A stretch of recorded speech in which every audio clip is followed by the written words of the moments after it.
আজকে একজন প্রশ্ন নতুন করে জঙ্গি নাটক শুরু হয়েছে, এটার ব্যাপারে আমাদের করণীয় কি? এই জঙ্গি নাটককে নস্যাৎ করতে হবে। যখনই জঙ্গি নাটক শুনবেন আপনারা এটার বিরুদ্ধে ব্যাপকভাবে অনলাইনে আপনারা এটার বিরুদ্ধে একটা ঝড় তুলবেন আপনারা, ঠিক আছে?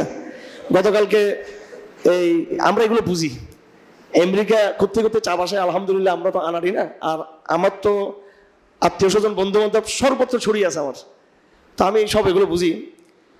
দুঃখজনক একটা বাস্তবতা বলতে হচ্ছে, এই আমেরিকানদেরকে এবং এই গভর্নমেন্টের যারা মূল জায়গায় আছে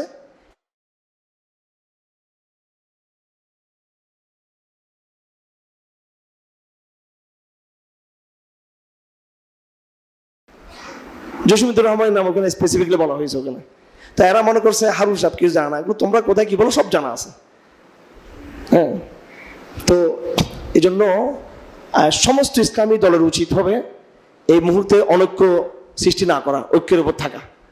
জঙ্গিরাকে যাদেরকে জঙ্গি মামলা দেওয়া হয়েছে, জঙ্গি মামলা দিলে কি সে জঙ্গি হয়ে যাবে? সে হ্যাঁ, জঙ্গি মামলা দিলে সে জঙ্গি হয়ে গেছে। তা আমাকে তো 2টা জঙ্গি মামলা দেওয়া হয়েছিল, আমার 30টা মামলার মধ্যে 2টা জঙ্গি মামলা। মাহমুদুর রহমানকে তো চিনেন সবাই, ঠিক না? মাহমুদুর রহমানকে চিনেন, ওনাকে আমরা একটা সংবর্ধনা দিয়েছিলাম আর অনেক আগে। তো আমার বাবা বলেছিলেন যে আমি আল্লাহর কাছে দোয়া করি যে আল্লাহ পাক মাহমুদুর রহমান ভাইকে যেন পরিপূর্ণ ঈমান এবং তাকওয়া দান করেন এবং ভাই যেন দাঁড়িয়ে রেখে দেন। এটা আমার বাবা বলেছিলেন মাহমুদুর রহমানকে 2000 সম্ভবত 12 সাল বা 13 সালের কথা। তখন মাহমুদুর রহমান দাঁড়িয়ে বললেন যে প্রিয় অডিয়েন্স, আমি মাহমুদুর রহমানের বিরুদ্ধে 50টা মামলা আছে, তার মধ্যে 2টো মামলা জঙ্গি মামলা। আপনাদের কারো কি জঙ্গি মামলা আছে? তো তিনি বলতেছেন জঙ্গি মামলা থাকে প্রমাণ করে আমি মাহমুদুর রহমান আপনাদের চেয়ে বড় ইমানদার আমি। হ্যাঁ, তো আপনারা তো মোল্লা হয়েছেন, রাজনীতি করেন, ইসলামিক জঙ্গি মামলা খান নাই। মাহমুদুর রহমানের কথা এটা, জঙ্গি মামলা আপনাকে দিয়েছে তার মানে তাকে আপনাকে একদম রিয়েল ইসলামিক তাকে আপনাকে মনে করেছে। তো কালকে যেটা করা হয়েছে আমরা চ্যালেঞ্জ করেছি এটাকে, আলহামদুলিল্লাহ। গতকালকে আমাদের ভাইয়েরা র্যাব হেডকোয়ার্টার ঘেরাও করেছে। আপনারা হিম্মত হারাবেন না, আমি বারবার বলতেছি, এই সরকার পরিবর্তনের পরে আমাদের প্রশ্নোত্তর পর্বের ইয়েটা পাল্টে গেছে একটু, কারণ সিচুয়েশন এত পরিবর্তন হচ্ছে, এখানে কিছু মোটিভেশনাল কথা বলা জরুরি হয়ে গেছে। একটা অস্থিতিশীল অবস্থা বিরাজ করতেছে এখানে। একদিকে যেমন অতি উৎসাহী কিছু ভাইরা আছেন, এই মুহূর্তে মাজার ভেঙে ফেলবে, এবং কিছু ছেলেমেয়েরা আমাদেরকে না বলে আজকে হিন্দুদের বিরুদ্ধে একটা প্রোগ্রাম দিয়ে দিল। আপনি তামাশা দেখেন ওরা কি করে, হিন্দুরা কি করে, একদম ওদের কোনো কাউন্টার করবেন না, ওদের কোনো কাউন্টার করবেন না। এই হিন্দুদের, এই বাংলাদেশের হিন্দুত্ববাদীরা হচ্ছে গরিব হিন্দুত্ববাদী, এখানে সেকুলার হচ্ছে গরিব সেকুলার। পুরো অঞ্চলের একেবারে আন্তর্জাতিক আঞ্চলিক সেকুলারিজমের কোমর ভেঙে দিতে পারবো আমরা ইনশাআল্লাহ আজিজ। হ্যাঁ, আপনি যাই হোক 9/11কে মানুষ কিভাবে দেখে, একটা হলো যে সেটা আসলে কি মুসলমানরা করছে কিনা। তো ইবন রেডলি বলেছেন মুসলমানরা করুক বা না করুক তোমার বলার দরকার কি, আমরা এটা করি নাই, তোমার কৈফিয়ত দেওয়ার দরকার কি? ওই হামলায় মানুষ মারা গেছে 2700, কত লোক? ইবন রেডলি, আপনার নাম শুনছেন তার? হ্যাঁ, ইবন রেডলি এই নামটা কে কে শুনছে? হাত তুলুন দেখি। তো এই প্রজন্ম দিয়ে কিভাবে ইসলাম কায়েম করবো আমরা, এই প্রজন্ম দিয়ে। রেডলির নামটা জান, আজকে সার্চ করুন সবাই, রেডলি। উনি ব্রিটিশ সাংবাদিক, তালেবানদের হাতে গ্রেপ্তার হয়েছিল। কার হাতে? তো সে মনে করছে গ্রেপ্তার হয়েছে, এবার তালেবানদের মানে ওখানে তার হাতির মতো দাঁত, ভাল্লুকের মতো তাদের নখ, তালেবান মানে এবার তারা খামসি খেয়ে ফেলবে, সবাই মিলে তাকে দর্শন করবে, এটা সে মনে করছিল। সে গ্রেপ্তার হওয়ার পর দেখেছে তালেবানরা তার দিকে চোখে চোখ তাকিয়ে কথা বলা। তালেবানরা ইন্টারভিউ নেওয়ার সময় রিমান্ডে যখন তাকে নিছে, তালেবানরা চোখের দিকে, চোখ নিচের দিকে তাকিয়েছে, আর রেডলি তালেবান দিকে থুতু মারতেছে। রেডলি সে বলতেছে যে আমি তালেবানদেরকে যখন থুতু মারতেছি তারা চোখ নিচের দিকে তাকিয়ে আছে, আমার দিকে একবারও চোখে তাকায় নাই। এক রাত্রে রেডলি হুমকি দিল যে আমি আত্মহত্যা করব, এমনি হুমকি দিল।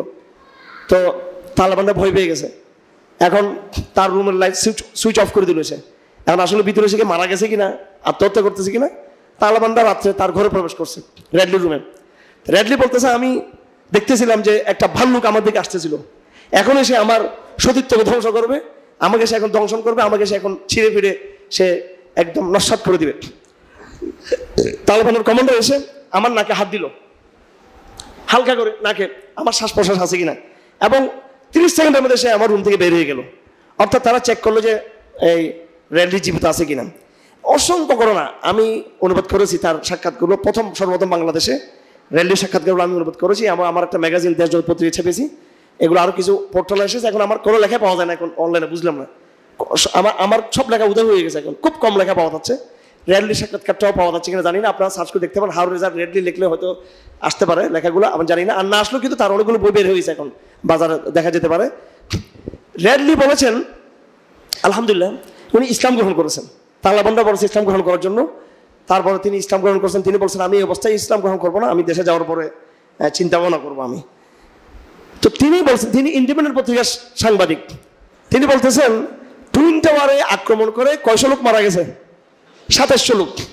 আর আমেরিকা ইরাকে অবরোধ দিয়ে 10 লক্ষ শিশুকে হত্যা করেছে। এরপরে সে সিরিয়াতে আক্রমণ করেছে, এরপর সে আফগানিস্তান আক্রমণ করেছে। পৃথিবীর লক্ষ লক্ষ মানুষকে তারা হত্যা করতেছে। আবার ফিলিস্তিনে তারা বিগত 50 বছর হত্যা করে যাচ্ছেন। যারা লক্ষ লক্ষ মানুষ হত্যা করতেছে তারা কোনোদিন কৈফিয়ত দিয়ে বললো না যে আমরা সন্ত্রাসী না, আমরা জঙ্গি না, আমরা এটা করি নাই। আর 2700 লোক হয়তো মারা গেল, হয়তো সেটা মুসলমানরা করেছে, তার জন্য আমরা কৈফিয়ত দিতে দিতে আমার মুখের ফেনা সব শুকিয়ে যাচ্ছে। আমার রেডলির কথা বলতে তিনি বললেন এখানে কোনো ইনফাইটি কমপ্লেক্স বুক করবেন না, আপনারা কেউ হীনমন্যতা বুক করবেন না। আমাদের কৈফিয়ত দেওয়ার দরকার হতে পারে, কোনো মুসলমান অ্যাটাক করতে পারে সেখানে। ওই সাম্রাজ্যবাদের অহংকারের উপরে যে সাম্রাজ্যবাদ বিগত 50 বছর ধরে ফিলিস্তিনে আমাদের রক্ত শোষণ করতেছে, ওই সাম্রাজ্যবাদের উপরে যারা ইরাকের উপর অবরোধ দিয়েছে, ওই সাম্রাজ্যবাদের উপরে যারা লিবিয়াকে অবরোধ দিয়েছে, ওই সাম্রাজ্যবাদের উপরে যারা আফগানিস্তান আক্রমণ করেছে, ওই সাম্রাজ্যবাদের উপরে যারা সারা বিশ্বকে তারা পুঁজিবাদী সিস্টেমে শোষণ করতেছে, সেখানে রিয়াকশন স্বরূপ কোনো মুসলিম সেখানে আঘাত করতেই পারে সেখানে। এটা একটা স্বাভাবিক বিষয়। কি বিষয় এটা? স্বাভাবিক বিষয়। হ্যাঁ, এটা একবার ইহুদিরা করছে, আপনার বলার দরকার কি ইহুদিরা করছে এটা? এটা তো ওসামা আন্তর স্বীকার করার নাই, ঠিক আছে? তা আপনার কাছে ইয়ে করার দরকার কি? ওরা লড়ুক না, এরা মুজাহিদের সাথে চলুক এদের। তো হীনমন্যতা রাখার দরকার নেই, বেশি নিজেকে প্রগতিশীল সাজাইন না, মডার্ন হওয়ার চেষ্টা করিয়েন না। ওয়ালাম তারদা আনকাল ইয়াহুদ ওয়ালান নাসারা হাত্তা তাত্তাবিআ মিল্লাতাহুম। আপনি ওদের গ্রন্থ গ্রহণ করেছেন, এতে তারা সন্তুষ্ট না। এরা সব পরিপূর্ণ চায় যে আপনারা তাদের মিল্লাতের মধ্যে চলে আসেন। তো সেজন্য এই কথাটা কেন আসলো? জঙ্গি নাটকের কথা বলতেছি, ভয় পাবেন না। জঙ্গি নাটক প্রথমত আমি তরুণদেরকে বলবো, দেশের ভিতরে এটা আমার পক্ষ থেকে, জসিমুদ্দিন রহমানের পক্ষ থেকে, আমাদের সকল পক্ষ থেকে, আমার সমস্ত ওলামায়ে কেরামের পক্ষ থেকে কথা হলো, আমাদের মূল লড়াইটা কিন্তু বাংলাদেশে না। মূল যে লড়াই এটার ক্ষেত্রে কিন্তু বাংলাদেশ না। বাংলাদেশ একেবারে একটা অনুন্নত, অবহেলিত, কূটনৈতিকভাবে গুরুত্বহীন একটা জায়গা। উম্মার জন্য এটা কোনো গুরুত্বপূর্ণ খুব বড় মৌলিক জায়গা না। উম্মার মৌলিক জায়গা হলো পবিত্র স্থান যেখানে, বাইতুল্লাহ যেখানে, আবার বাইতুল মুকাদ্দাস যেখানে, কথা ঠিক কিনা? মৌলিক জায়গা এটা 1 নম্বর। 2 নম্বর উম্মতের মৌলিক জায়গা হচ্ছে পুরো ভারতীয় উপমহাদেশ জুড়ে পুরো অঞ্চলটা আমাদের জন্য ইম্পর্টেন্ট। ভাই, আপনি আপনার ঘরের কোণা নিয়ে ব্যস্ত হবেন নাকি পুরো বাড়ি নিয়ে চিন্তা করবেন? আপনি পুরো অজগর সাপ আপনার পুরো বাড়িকে ঘেরাও করে আছে, আর আপনি পালনের নিচে বিচ্ছুরটা আসছে ওইটা নিয়ে ব্যস্ত হয়ে গেছেন। আপনি কথা বুঝতেছেন না? আপনার বাড়ি কি শুধু বাংলাদেশ? পুরো আলমগীর যতটুকু ভারতবর্ষকে শাসন করেছে, পুরো ভারতবর্ষকে তৌহিদের পতাকা আনতে হবে আমাদের। সুতরাং এই অঞ্চলটাকে কোনোভাবে হোলিয়ার আর্টিজান সিস্টেমে আপনি চিন্তা করে লাভ নেই এটা। এবং এর আগে 17 আগস্ট জিএমবি যেটা করেছিল ওই সিস্টেম আপনি চিন্তা করবেন না। এটা আমার কথা বুঝে আসছে? পুরোটাই তো আমার বাড়ি, নাকি শুধু বাংলাদেশটা আমার বাড়ি? ইসলামে কি ভৌগোলিক রেখা আছে? ইসলামে পুরো অঞ্চলটাই তো আমার বাড়ি। এবং রাসূলুল্লাহ সাল্লাল্লাহু আলাইহি ওয়াসাল্লাম যেটা ভবিষ্যৎবাণী করছেন কিনা, গজওয়াতুল হিন্দের যে ভবিষ্যৎবাণী করেছেন, এটা কি বাংলাদেশ সম্পর্কে করছেন নাকি পুরো অঞ্চল সম্পর্কে তিনি করছেন? আপনাদের ভাবনাকে পুরো অঞ্চলের দিকে নিয়ে যান আপনারা। একেবারে সে অঞ্চলে কিন্তু একেবারে শুধু এটা একদম পাকিস্তানও, ভারত, নেপাল, মায়ানমার, পুরো সাগর, একবার একদম পুরো বঙ্গোপসাগর, এরপর ভারত সাগর, পুরো অঞ্চলটা জুড়ে কিন্তু আল হিন্দের মধ্যে অন্তর্ভুক্ত। চিন্তা করুন এটা। এই জন্য আপনাকে কি করতে হবে? বাংলাদেশকে দাওয়ার এবং ইমানের, তৌহিদের, আগামী দিন আপকামিং জেহাদের এটাকে ফ্যাক্টরি বানাতে হবে। এটাকে এদাদের মূল সেন্টার বানাতে হবে। এটাকে আপনি যে পাত্রে খাবেন, যে পাত্রে রান্না করতেছেন, ওই পাত্রে খাওয়া শুরু করবেন নাকি? আপনি মাছ রান্না করতেছে, আমার বউ একটাই, এর মধ্যে এখন চলো ওখানে আমরা খাওয়া শুরু করি। ওখানে প্রত্যেকটা জিনিস ভিন্ন ভিন্ন। উজু যেখানে করবো সেখানে কি নামাজ পড়বো আমরা? ওই যে আমাদের উজুখানা আছে না, ওখানে কি আমরা নামাজ পড়বো? ওটা আমাদের উজু, প্রিপারেশন নিয়েছি, আমরা এদাত করেছি, আমরা সব সেখানে আদায় করবো। আপনার কথা হলো না যেখানে টয়লেট ওখানে উজু, ওখানে নামাজ পড়তে হবে। তো বাংলাদেশটাকে একসাথে এটা বানায়েন না। বাংলাদেশ হচ্ছে উজু খানা, এটা কি খানা ভাই? এটা কথা বুঝেন না মনে হয়। আর কিভাবে বুঝালে বাঙালি বুঝবো আমি জানি না। আসেন ভাই মাজারটা ভাঙ্গিয়ে বলে চলেন, গরিবুল মাজার ভাঙ্গিয়ে দিই। খুশি আছেন সবাই নাকি? মাজার ভাঙ্গার জিহাদ করতেছে একেবারে। এতদিন কোথায় ছিল? 16 বছর কোথায় ছিল? এটা হিম্মতের কথা হয়ে গেল। এখন রিল্যাক্স আসছে কিছু, আইন পুলিশ টুলিশ একটু দুর্বল বা একটু সে দেশে অস্থিরতা, আপনার এখন হিম্মত পড়ে গেছে, আপনি এখন মাজারকে ভাঙবেন। হ্যাঁ, একটা লড়াই আপনাকে করতে হবে। এই মাজার পন্থীর হলো এটা পৌত্তলিক হিন্দুদের খালতো ভাই, এগুলো এই যে সেজদা করে এগুলো, যে মাজার পন্থী মুশরিক গুলো, এগুলো মুসলমানদের ভিতরে মুশরিক। 2 নম্বর হলো এই ফেসিবাদী জালেমদের অন্যতম সহযোগী ছিল এই মাজারপন্থীরা। 2 নম্বর কথা, প্রত্যেকটা মাজার এরা ছিল এদের সহচর। 3 নম্বর কথা হলো ভারতীয় চ্যানেলগুলো আপনারা দেখেন কিনা জানি না, ভারতের মিডিয়াগুলো আমাকে তো জিজ্ঞাসাবাদে ভারতীয় সরাসরি জিজ্ঞাসাবাদ করছে আমাকে। বাংলাদেশ নিয়ে ভারতের 2টো এজেন্ডা। কয়টা এজেন্ডা? একটা এজেন্ডা হলো সেকুলারিজমকে প্রতিষ্ঠা করা, উগ্র সেকুলারিজম, এবং এই সেকুলারিজমটা আমেরিকান সেকুলারিজমের চেয়ে আরো একটু খারাপ, এটা ভারতের এজেন্ডা। শাহবাগিজম, এটা এজেন্ডা ভারতের। 2 নম্বর ভারতের এজেন্ডা হলো সুফিবাদী ইসলামকে প্রমোট করা, মাজার ভিত্তিক ইসলামটাকে কি করা? প্রমোট করা। এই মাজারগুলোতে 3টা সমস্যা। একটা হলো যে এরা শিরিক আছে এখানে, 2 নম্বর এরা ফ্যাসিজমের দোসর, 3 নম্বর এরা ভারতীয় যে আধিপত্যের যেই এরা যে জায়গা দখল করতে চায় ভারত এখানে, তার একটা তারা এলিমেন্ট তারা। 3 নম্বর। 4 নম্বর সমস্যা হলো সেটা হলো সামাজিক, গাঁজা, জুয়া, জেনা, বেবিচার, এগুলো এরা পড়ে থাকে। এখন আমি আজকে ঘোষণা দিচ্ছি আপনাদের সবাইকে, এই লড়াইটা আমরা কিভাবে করব? মাজারে 3টা এবং পরে একটা বললাম 4টা সমস্যা। কয়টা সমস্যা? 1 নম্বর শিরিকের দুর্গ, 2 নম্বর ফ্যাসিজমের দূষণ, 3 নম্বর ভারতের কি ভারতীয় ইসলামের ঠিকানা, ইন্ডিয়ান ইসলামের কি made in India, Islam made in ইন্ডিয়ার, এটা হচ্ছে সুফিবাদী ইসলাম, মাজারবাদী ইসলাম, এটার ঠিকানা। 4 নম্বরে গাঁজা, অবৈধ কাজ, অনৈতিক কর্মকলাপের ঠিকানা। আমার ঘোষণা হলো আজকে আপনাদের প্রতি, সকল প্রতি আনুষ্ঠানিক ঘোষণা দিচ্ছি আমি, আপনারা মাজারগুলোতে যাওয়া আসা বাড়াবেন, গিয়ে তাদেরকে ওখানে মোটিভেশন করবেন। কি করবেন? মোটিভেশন, তাদেরকে বুঝাবেন। এবং তারা একটু চাপে আছে, ভয়ে আছে, এটাকে কাজে লাগাবেন। খবরদার এখানে জুয়া চলবে না, আর এখানে আর কি চলবে না, অনৈতিক কাজ চলবে না, এখানে অবৈধ টাকা এখানে নেওয়া চলবে না, এখানে কিসের টাকা, আবার কিসের খাজা বাবার টাকা, হ্যাঁ এগুলো চলবে না, এগুলো কল্যাণ ফান্ডে দান করতে হবে।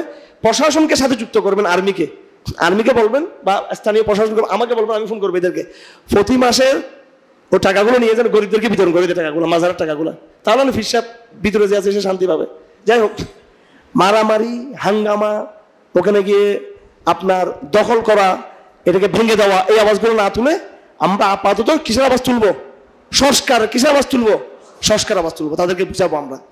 আর পরিস্থিতি এখন তাদের ফেভার না, মাজার পদ্ধতি ফেভার না, পরিস্থিতি আপনাদের ফেভার। সুতরাং এখন দাওয়াত দেওয়ার ক্ষেত্র, কিসের ক্ষেত্র? এখন দাওয়াতের ক্ষেত্র। আমরা মাজার ইনশাল্লাহ কি করবো? দাওয়াতের কাজ শুরু করবো ইনশাল্লাহ, ঠিক আছে?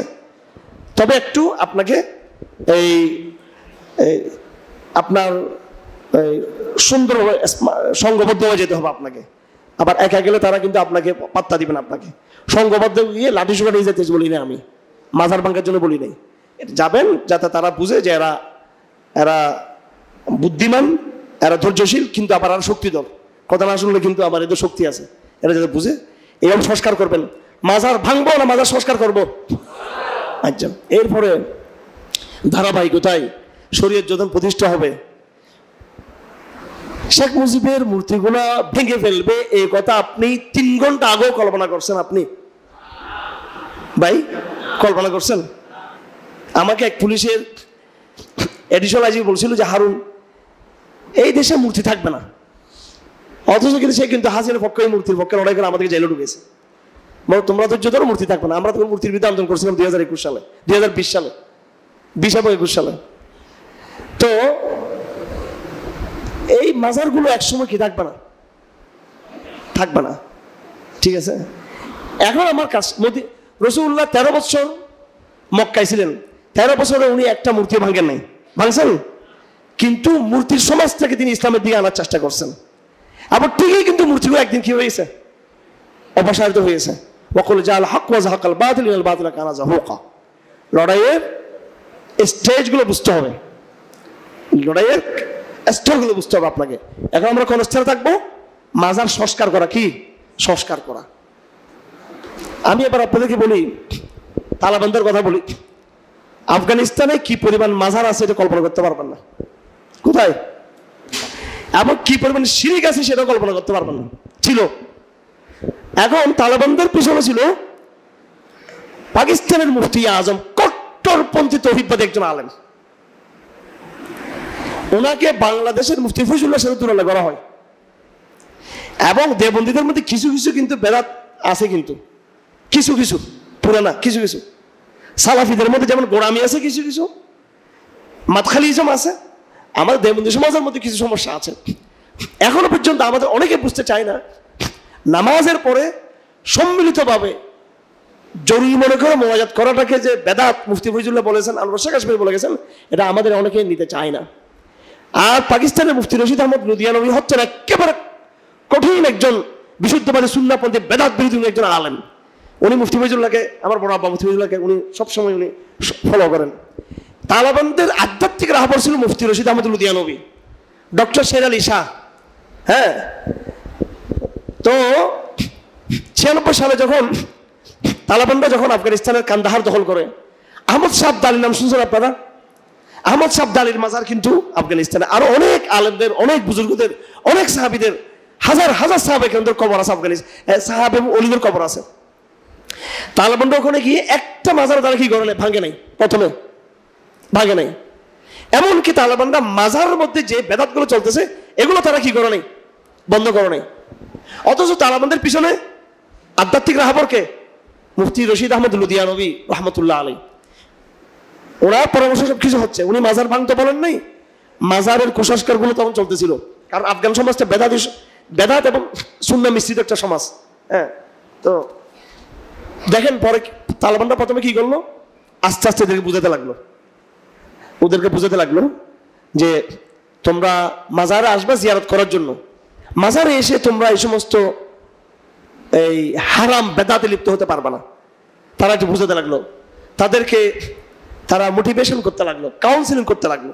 আর যেহেতু তালেবানরা ক্ষমতায়, স্বাভাবিক তারা কিন্তু একটা সুযোগ পেয়েছে দাওয়া হিসেবে ব্যবহার করার জন্য। তারা মাজারগুলোকে সংস্কার করেছে, সমস্ত মাজারগুলোকে তালেবানরা বেদাত থেকে মুক্ত করে ফেলছে আলহামদুলিল্লাহ। এবং তালেবান একটা কৌশল করেছে, সেটা হলো ব্যাপকভাবে এই মাজারগুলোতে তবলিগ জামাতকে ইনক্লুড করে দিয়েছে। তারা হাজার হাজার তবলিগ জামাত তারা পাঠাতে লাগলো সমগ্র আফগানিস্তানে। এরপরে গিয়ে তারা আরো কিছু কঠোর হতে লাগলো, আরো পরে গিয়ে। এবং সেখানে মাজারগুলোকে যে সংস্কার করা দরকার, গম্বুজ টম্বুজ এগুলো ইত্যাদি ইত্যাদি এগুলো, আলহামদুলিল্লাহ আফগানিস্তান একটা মাজার মুক্ত সমাজ প্রতিষ্ঠা হয়েছে। একদিনে কিন্তু হয় নাই। তালেবানরা চাইলে প্রথম দিনে বুলডোজার চালিয়ে সব ভেঙে ফেলতে পারতেন। এই দেশে কি ইসলামপন্থীরা বিপ্লব করছে 5 আগস্টের? আপনি কেন মাজার ভাঙতে যাবেন? এই দেশে কি আপনি তৌহিদের বিপ্লব ঘটিয়েছেন? আপনি কি হামাস হয়েছেন আপনি এখানে? তা আপনার এখানে কন্ট্রিবিউশনটা কতটুকু ছিল আপনার? সুতরাং যতটুকু আপনার অধিকার না তার চেয়ে বেশি আপনি এই করার দরকার নাই। দাওয়াকে ক্ষতিগ্রস্ত না করি, মাজারগুলোকে আমরা সংস্কার করবো। তার মানে আমরা চুপচাপ হয়ে থাকবো না, আমরা তাদের শিরকের বিরুদ্ধে কথা বলবো, অনৈতিকতার বিরুদ্ধে কথা বলবো। আল্লাহ পাক সুবহানাহু ওয়া তাআলা আমাদের সবাইকে বুঝার তৌফিক দান করুন।